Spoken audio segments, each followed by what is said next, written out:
Top 3 des secteurs où investir en Afrique. Alors, dans cette vidéo, je vais vous partager en tout cas 3 secteurs porteurs en Afrique qui vont vous permettre justement de pouvoir investir en Afrique, peu importe le pays, parce que de toute façon, cette révolution-là, cette marche vers le développement de l'Afrique se fait dans tous les pays africains.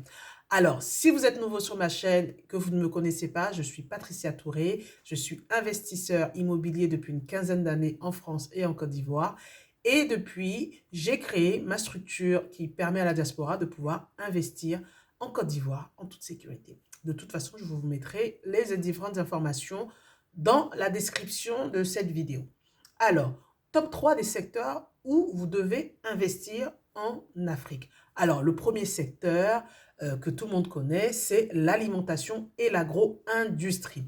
Alors, qu'est-ce que j'entends par alimentation et agro-industrie? On sait très bien qu'aujourd'hui, nous avons un continent qui est riche en terres arables, qui est sous-exploité. J'avais fait déjà une vidéo par rapport à ça, par rapport à notre projet Kilimo, justement, où on propose à la diaspora de pouvoir investir dans l'agriculture.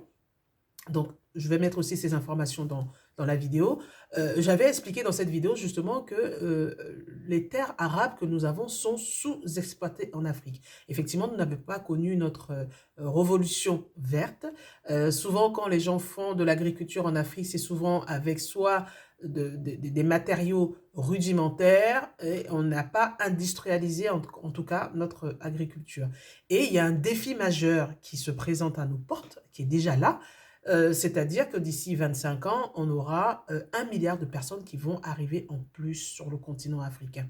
Donc, comment on va les faire? Comment on va faire pour les nourrir, tout simplement?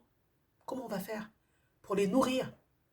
Donc, c'est un grand défi auquel j'invite toutes les personnes de la diaspora, toutes les personnes afrodescendantes à pouvoir s'investir massivement. Après, on ne vous demande pas de faire des 1000 hectares, des 2000 hectares, des 3000 hectares dans un premier temps. Si vous avez la possibilité de le faire, faites-le. Si vous n'avez pas la possibilité, vous pouvez vous mettre à plusieurs justement pour le faire. Justement, c'est ce qu'on fait nous avec le projet Kilimo.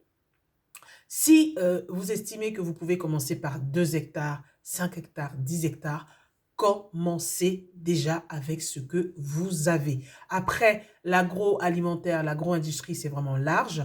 Je vois qu'effectivement, quand, en général, en Afrique, ce qu'on fait, c'est qu'on plante. Bon, on a des matières premières, on va recevoir par exemple du cacao, du café, de l'ananas ou quoi que ce soit. On ne pense pas à transformer ces matières-là sur notre continent. Effectivement, de plus en plus de personnes le font, mais on les compte sur les doigts de la main. Donc, pensez non seulement quand vous faites de l'agriculture, ou même de l'élevage, parce que ça aussi, ça fait partie de l'agro-industrie. Quand vous faites de l'agriculture et de l'élevage, pensez à transformer vos produits, parce que non seulement vous aurez une plus-value intéressante financièrement pour vous, mais en plus, vous allez proposer une variété de produits à consommer à notre population. Je vous rappelle qu'en Afrique, on importe massivement notre nourriture. Par exemple, pour le cas de la Côte d'Ivoire, l'année dernière, oui, il y a 6 mois, je lisais un magazine sur l'agriculture et je me rends compte, ce qui est écrit dans le document, chiffre du ministère, 70% du poisson de la Côte d'Ivoire est importé. On importe 70% du poisson. Bon, la question que je me pose, on a des rivières, on a des lacs, on a des bassins piscicoles, on a des lagunes, on a même la mer. Malgré ça, on importe 70% du poisson. On importe du poulet congelé. On ne sait même pas dans quelles conditions ce poulet a été traité. Est-ce que ce sont des poulets morts? Pour moi, j'appelle ça des poulets morts. Des poulets morts, des poulets peut-être avec des maladies qui nous sont envoyés en Afrique. Peut-être qu'ils n'ont pas respecté la chaîne du froid. Peu importe. En tout cas, ce sont les déchets qu'on nous envoie en Afrique. Il y a un marché énorme. Si vous ne voulez pas le faire seul, mais faites-le à plusieurs. Voyez des structures qui existent déjà, qui peuvent vous accompagner dans ce projet-là. Mais en tout cas, pour moi, c'est l'un des secteurs phares. Et de toute façon, ça fait partie un peu de la pyramide de Maslow, ou alors des besoins humains quand on parle de ça, c'est-à-dire l'éducation, la nourriture, la santé, et je crois, et l'habitation. Voilà, ce sont les 4 besoins primaires d'un être humain. La santé, se loger, manger et se soigner. Voilà. Et l'éducation. Donc, si vous êtes dans ces 4 secteurs-là, vous allez faire forcément fortune en Afrique. Donc, voilà, je voulais vous partager ce point-là sur le premier critère qui est l'alimentation et l'agro-industrie. Donc, foncez, foncez, foncez. Deuxième critère qui est une de mes passions, que vous connaissez tous déjà, qui est l'immobilier. Donc, l'immobilier, effectivement, comme je vous ai dit tout à l'heure, on est face à un défi. Il y a 1 million de personnes qui vont arriver dans quelques années, dans une vingtaine d'années sur le continent. Il va falloir les loger. Aujourd'hui, on a des déficits monstres en Afrique par rapport au logement. Je ferai, je crois, une vidéo pour parler plus particulièrement de la Côte d'Ivoire parce que j'ai les chiffres sur la Côte d'Ivoire. On a des centaines de milliers de logements qu'on n'arrive pas à combler. Qu'on n'arrive pas à combler. Donc voilà. Donc cette population qui va arriver massivement dans les 20 ans qui arrivent, comment on va faire si on n'arrive pas à les loger? Donc le foncier est très important. N'hésitez pas à investir, à acheter dans des zones stratégiques. C'est ce qu'on vous propose justement avec le groupe CAM. On vous propose des zones stratégiques où les prix sont encore abordables, où vous pouvez acheter des terrains et puis vous pouvez dire très bien, bah, j'attends dans quelques années et je construis. Alors j'attends et je revends, je peux construire, je peux faire ceci. Sachant que dans le foncier, vous pouvez acheter des terrains constructifs, vous pouvez acheter des terrains agricoles, vous pouvez acheter des locaux, vous pouvez acheter des appartements, vous pouvez acheter des maisons. Peu importe le support immobilier sur lequel vous vous placez, si vous avez des économies, si vous avez la possibilité d'investir, achetez de l'immobilier. Plus précisément sur des zones stratégiques, en fonction des grandes villes du pays que vous avez sélectionnées. Et comme ça, vous allez voir effectivement, souvent, il suffit qu'il y ait une route qui arrive, qu'il y ait une autoroute qui arrive, qu'il y ait des ponts qui arrivent et autres, et automatiquement, les prix augmentent. Il suffit que les papiers, au fur et à mesure, sur les terrains avancent et que les prix augmentent. Donc, c'est le moment d'investir. Ne laissons pas la place aux autres. Achetons nous-mêmes nos propres terres. Investissons nous-mêmes dans notre patrimoine. Donc, voilà, ça, c'était la deuxième raison, le deuxième secteur d'activité qui, pour moi, est important et dans lequel vous pouvez investir. Il y en a encore plein d'autres, hein, je sais. Mais voilà, je voulais vous partager ça. Le troisième et dernier critère, ce sont les énergies renouvelables.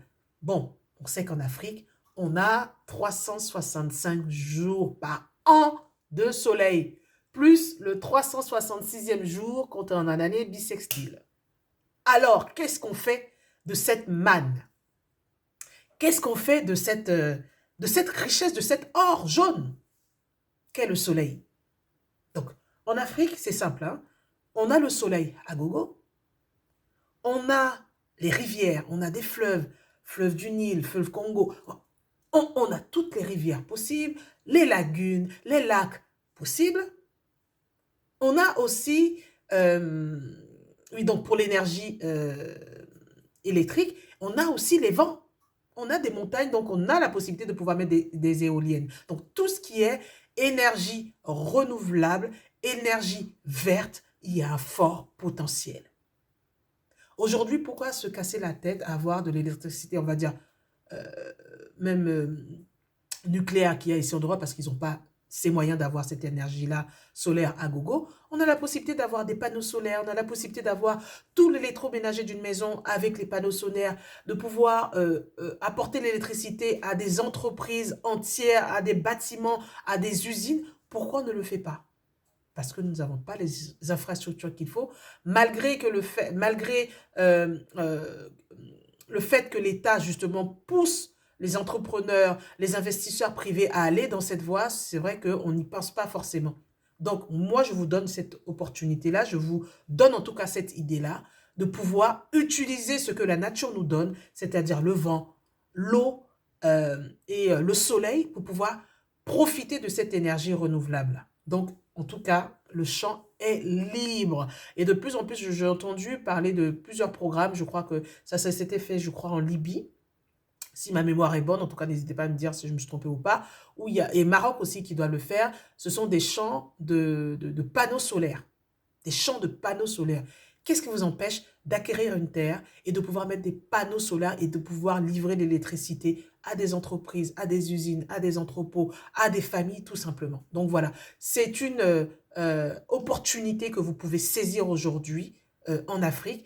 Il y a aussi la possibilité, et chose que je ne comprends pas, la possibilité de pouvoir utiliser la terre tout simplement pour faire des maisons éco-durables avec des briques de terre. Donc c'est ce qu'on va proposer nous dans quelques temps par rapport à la construction d'ici la fin de l'année, de pouvoir vous proposer des maisons en briques de terre. Donc aussi, c'est une énergie renouvelable qui est disponible à foison. Donc ne cherchons pas trop loin ou ne voulons pas révolutionner le monde. On prend ce qui est déjà et on l'adapte en fonction de notre contexte et de ce que nous savons faire. Donc voilà, je voulais te partager avec toi ces trois secteurs dans lesquels tu peux investir aujourd'hui, où tu pourras te développer financièrement et tu pourras aider grandement l'Afrique. Bien sûr, il y a d'autres secteurs, je ferai d'autres vidéos. N'hésite pas à mettre justement ces secteurs-là. Et si vous avez des questions, n'hésitez pas à nous contacter justement. Je vais mettre en commentaire et en description de la vidéo nos différents contacts si vous êtes intéressé pour investir dans l'acquisition de terres en Afrique, ainsi que notre projet agricole Kilimo qui vous permet d'investir dans l'agriculture à distance. N'hésitez pas à nous contacter sur nos différents réseaux sociaux, Groupe Cam, le site internet groupecam.com, page Facebook, Internet, TikTok et sur ma chaîne YouTube où je vous mets justement des astuces, je vous donne des astuces, je vous donne des conseils pour pouvoir investir en Afrique. On se dit à très bientôt. Au revoir.